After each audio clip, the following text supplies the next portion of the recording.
Hey everybody, it's your girl Bunny. To all of my returning subscribers, hey, how you doing? And for those of you who are new to the channel, welcome. Kick your feet up, subscribe to this family-friendly channel, and don't forget to click the notification bell so you don't miss any posts. Also follow me on Instagram at the same profile name so you don't miss the sneak peeks of what's coming up next. In this video, it's episode 4, the conclusion of The Girl Before. I give a full episode recap with photos offset to the side, and then I give my review at the end. No need to dig around. I keep all of the minute marks in the comments. It's all coming up next. The visions of finding the secret room still gives Jane nightmares. She has strong morning sickness and has fatigue. While down on the floor catching her breath, she notices a small pearl. Jane questions a jeweler. Does that spare pearl look like it came from that necklace? It's impossible. I've never broken the pearls. The jeweler says that they're the same pearls. They're all Japanese AAA naturals. Someone must like you very much. He's surprised the pearls broke at some point. They're on silk thread. To break must have taken a lot of force. Jane calls Simon and she wants to know if Edward ever gave Emma any jewelry. Amanda is upset. Leona complained about Saul to HR. They've patched things up, and now Leona is probably just upset. Emma says that maybe it was a good thing Leona spoke up. Saul always hits on loads of women. If she's telling the truth, she has the right to be heard. Amanda is so upset, she doesn't want to speak to Emma anymore. Saul could lose his job, and Emma should have been more loyal. Questionnaire. Other people always let me down in the end. Agree or disagree? Emma calls Edward again and still no answer. Simon confirms that the necklace was Emma's. He's seen her with it on over and over again. Simon thinks that maybe Edward does this pattern, luring people in to do certain things. Emma finds out his wife and child are buried there in the same place where they died. When Emma arrives back at home, Edward says that he can't with her anymore. The phone calls over and over again and all of her drama. It's messy.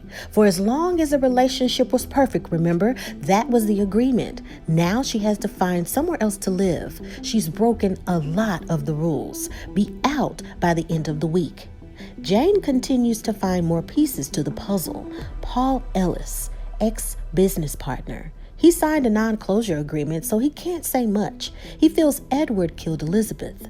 Elizabeth and Edward were at the site one day. He got angry at the positioning of a wall. It was 3 centimeters out, and he wanted to get it knocked down by reversing the dig into it. Elizabeth and Max were on the other side of that wall. Jane can't believe that that was intentional, but Paul says a few nights before he found her crying on my shoulder. I think he suspected she was going to leave him. Burying them there isn't remorse or guilt. All Edward cares about is the house. It's not a house, but rather a tomb. Emma notices the door is open and there's red paint drippings leading to the word leave across the wall. She calls Detective Clark again, but he tells her to piss off. It's because of her he's facing early retirement. Jane thinks hard about it all. She observes the garden, kicking around rocks. It reveals a stone for Elizabeth and Max.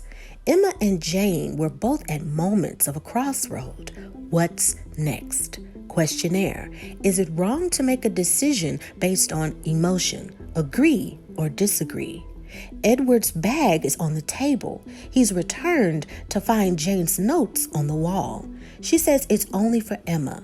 The one name that keeps coming up is yours. You must have killed Elizabeth and Max. He responds that she, out of all people, knows how it feels to feel guilty about someone else's death. How could she? Jane says because I'm pregnant. He tells her that you can't be pregnant. How can she think about a child after all they've both been through? Does she even know why he accepted her to live there? You said it was a house of integrity and you'd strive to live with integrity. How is this? He didn't mention any of the details because he was trying to protect Jane. Call me Jane when you've made a decision. Emma calls Simon. She wants him to clean up the wall because maybe this will allow her to stay in the home. Her and Edward broke up. She should have told him something long ago, and they need to sit down and talk. Jane is panicked how Edward knows what she's been up to. Maya feels that she's being manipulated by him saying that he's falling in love with her. Now Jane doesn't know what to do. Emma says it's all about Saul. It was after a sales event. They were drinking and flirting. The bar closed, but he said that he had more booze in his room. He texted that he had an open bottle and she could come over, so she went. They flirted, and that's just what they did. She can't remember saying no because she couldn't say anything. He didn't have a knife, but he was too strong. The next morning, he texted her, "No worries," and the video. She knew she needed to go to the police, but they had flirted publicly. She went to his room, and she couldn't face people at work, Simon or Amanda. So when the police thought it was a burglar, she ran with that story. Simon says that it's okay and he believes her. This is the proof that all they needed all along was communication, and they can take him down together. Emma wanted to go to HR to make a report, but she just couldn't. Simon doesn't want to spoil anything by asking if he can move back in, but he offers and telling her if you see anything suspicious, including Edward, to call him. He even offered to sleep on the couch anytime. Emma visits Carol, and Emma blames herself. Carol tells her that you didn't give consent. Consent is not drinks or flirting. She's a survivor. There's a jogger later on that night dressed in all black that enters through the gate. It's the burglar, possibly Nelson. Gladly, Simon comes in smashing something over his head, causing the burglar to run away. Something told him to keep watch, and he wanted to call the police, but Emma says no. She doesn't want the police to get involved. He insists on staying and sleeping on the sofa. Cy leaves in the morning, and Em thanks him for everything. While Jane is at the computer, there's more glitches, and now revealing camera footage everywhere within the house. She's even being recorded in real time. The camera is the size of the width of a pinhole. Jane storms into Edward's office, letting him know that she's found the cameras. The cameras are in the bedroom and shower. Edward says no one has access to that footage. It's the face recognition technology, precisely to ensure your privacy. Jane calls the BS and points out that if that's the case, there should be footage of the day Emma died. It's just a coincidence. Edward says that the system was down that day. Jane says that it's a coincidence also that your weirdo co-worker was your alibi. She even found the pearl from the necklace that he gave to Emma. He says for the last time that he has nothing to do with Emma's death, and the necklaces were different. She doesn't believe him. She calls Simon over and he brings flowers and food. He says he made sure to disable the inputs marked cameras so they could have privacy. Jane can't figure it out. Someone would have had to know where the data room was located in order to disable the system. It couldn't have been Nelson, and Peter is weird, but what if he was both of them? Simon says that the Japanese word mentioned by Edward concerning his wife and child were buried. That's a clue. Edward said that it meant good luck, but Simon looked it up. It was about sacrificing a person so a building would last 1,000 years. It's always been about this house. Emma gets a text from Edward that he missed her and that maybe they should try again. He can be there in the next hour.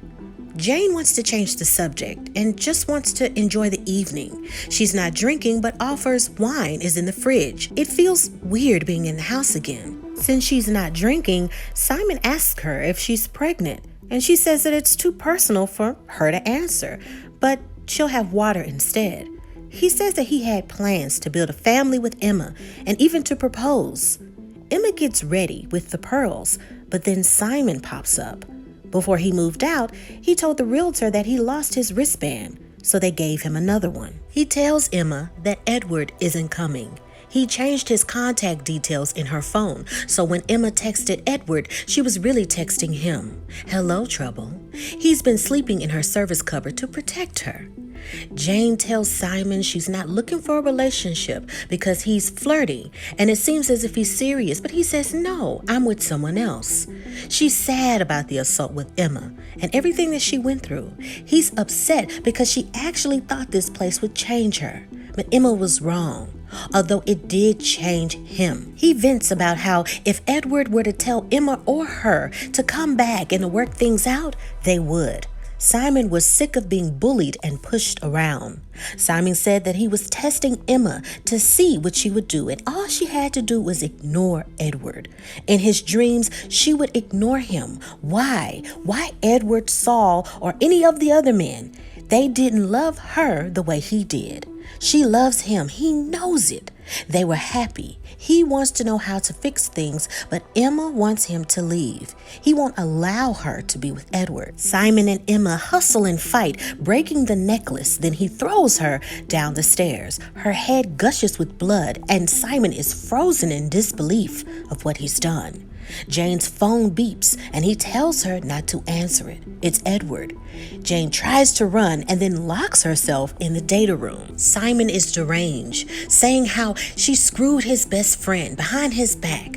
Jane threatens that she has her work phone and she's calling the police, but he doesn't believe her bluff. He says he created the graffiti to make Emma scared and to come back to him. He tells Jane that she can stay in there as long as she wants because he has all day and night and will stay as long as it takes. He's had his eyes on Jane from the first time he saw her. It was like another Emma. He crashes dishware, listening to loud music. Then Jane pulls out data cords. That makes the backup generator activate. Cy pours gasoline everywhere as Jane peeps through the door and quietly sneaks out. She attempts to hit him, but they wrestle and pull each other with the pearls. And with him constantly pulling and grabbing, the pearls act as an anchor for a while, but then they pop and break, allowing Cy to fall backwards, crashing down the stairs with the same fate as Emma. Jane calls Edward. Something has happened. Edward tells Jane that there are two possible narratives here. One, what really happened and you acted in self-defense. Or two, that Cy came over to have the same fate as his beloved Emma. You hid in the service cupboard, and when I arrived, you found him dead. If you tell the truth, there'll be weeks of investigation and maybe even a trial for manslaughter. She apologizes for thinking what she did about Edward. She wants to tell the truth in court about everything and not to lie. No more lies. Emma deserves it. Questionnaire. Once you've started something, I always finish it. Agree or disagree? Time moves forward and Saul is arrested for assault. Now it's time to go. Edward says that they'll have a child one day, but a child that's planned. They go to a medical facility and Edward says that he'll be right there waiting for her. We hear the voiceover narration of what Emma told Carol in one of the sessions. We think we know what we want, don't we? We think that what we want, it will fill those holes, but we're wrong. I thought that moving into that house and getting rid of the thing that makes people want to help me or make people help. And at the end of the day, it doesn't matter how pretty or how empty you are or how your surroundings are. Not if you're messed up inside. Still, it won't help. That's what we want. Someone to take care of the mess inside of our heads. Jane asks for a pen and she writes something down and asks the nurse to please give it to the man in the waiting room, maybe in about an hour and a half. And this bracelet. After an hour, Edward reads, Dearest Edward, our child was planned, at least not consciously. I know you'll be a great father, and I hope this will be the wake-up call you need. A name. She helped Emma, me, and maybe you too. I think you're trapped in the past, and I can't get trapped with you. The evolution of Jane shows that she takes her talents to the stillbirth action to help others. The letter continues. Until then, I say goodbye, not because of Emma, but because of what she needs. The girl before, and a girl called Isabella. ? Questionnaire. It is important to embrace change, agree or disagree. The last scene. The same realtor goes over the rules of the house. The owner was going to live in it himself at one point, but now he gets an affordable rent for someone to live here in the way he intended. And that is the end of the series. And now it is time for your favorite part of the video. That's right, my review. So I hope you guys enjoyed the recaps and the reviews of this mini mystery series. I thought it was interesting for someone who reads a lot of murder mysteries and watches a lot of the shows and detective shows. It was easy for me to make a guess about who it was. I kind of had an idea that it was Simon. I had the idea that it was him because there were a lot of clues and hints that he was very controlling, but not in the way that Emma depicted to the lawyer, of course, or to the police officers. Now, I know they have different names overseas for what the lawyers are called, or what the sergeants are called. So I'm giving the American terminology to them. But it was just certain clues and little crumbs along the way that gave me the idea that it was the boyfriend all along. From the beginning, he was very intimidated of Edward, and he showed his insecurities along the way, constantly craving and wanting more from Emma. And it was obvious that the love between the two, it was stronger coming from his end. You had someone that was going through a very traumatic experience, and that traumatic experience for Emma did something in her mind to where it disconnected them, which was unfortunate. And it wasn't Simon's fault. But when somebody doesn't love you the same, it's unfortunate and it may hurt, but you have to accept that for what it is. It was very frustrating to see that the character Emma went along with something that wasn't true. It was lies mixed with fear, trauma. It was just a mess. It was a lot. So the frustration from the sergeants and the investigators is understandable, but it's not acceptable. It was unacceptable of the way that they behaved. It was acceptable ignoring Emma over and over again and bringing to the light the mistrust between the victim and when it comes to help. But a lot of people dropped the ball along the way. The psychologist dropped the ball. The healthcare system failed Jane. Everywhere along the way, there was failures upon everybody. Even Emma making the decision over and over again, don't tell the police, don't tell the police, don't tell the police, but then having the fear and the trauma going along with it. So it was just a mess all the way around. Even if you didn't like the series, even if you read the book and you didn't like the ending, or you just didn't like what the author was trying to communicate, if anything, I would probably say we can learn from this series the importance of self-awareness, communication, technology, and how it plays into our lives and how it can control our lives at some point. And the reality mixed with psychotherapy, clinical research, the healthcare field. Throughout this series, miscommunication, I probably say, is the number one factor that you have to understand and know. When it comes to relationships, what you want in a relationship, what's fair.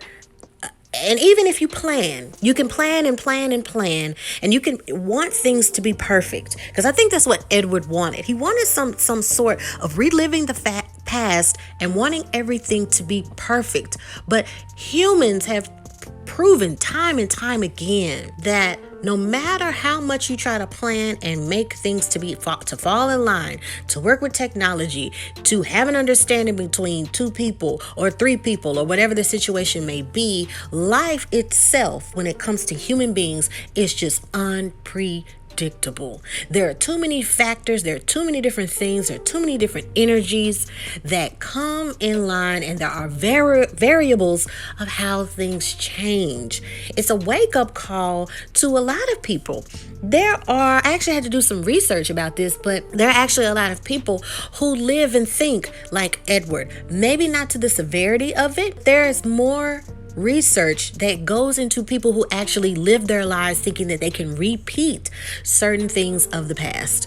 I don't know if you guys have seen Napoleon Dynamite. It's a comedy where there's an uncle that constantly lives in the past of thinking, if they just would have put me in the game when I was in school, I could have been this big time football player. I could have whatever.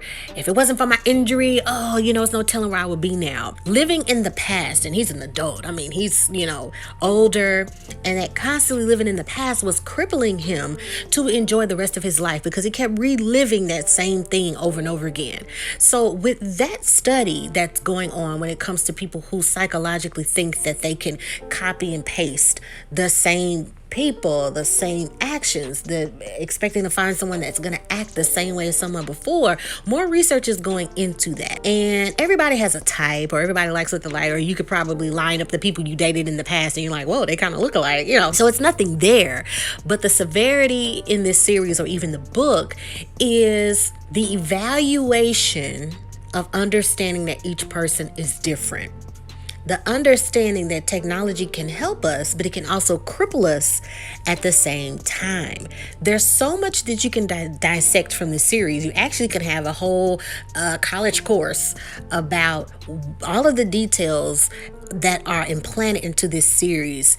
The fact that it was only 4 episodes was kind of like, I felt a little rushed, but I don't know why it was a miniseries. I don't know why it wasn't stretched out. But then when I think about it, if it was stretched out, it would have been kind of redundant. It would have been the same thing over and over again. The house, the mystery, and the mystery not being too complex to solve. So maybe that's why. But I enjoyed it, even though it didn't get high ratings from critics about this series. I mean, I get it. It doesn't have the thematic depth that many other miniseries have, so I get it. But I thought it was entertaining. I thought it was nice. It was good to see a mystery. I mean, there aren't too many mysteries out there, and I love a good mystery show.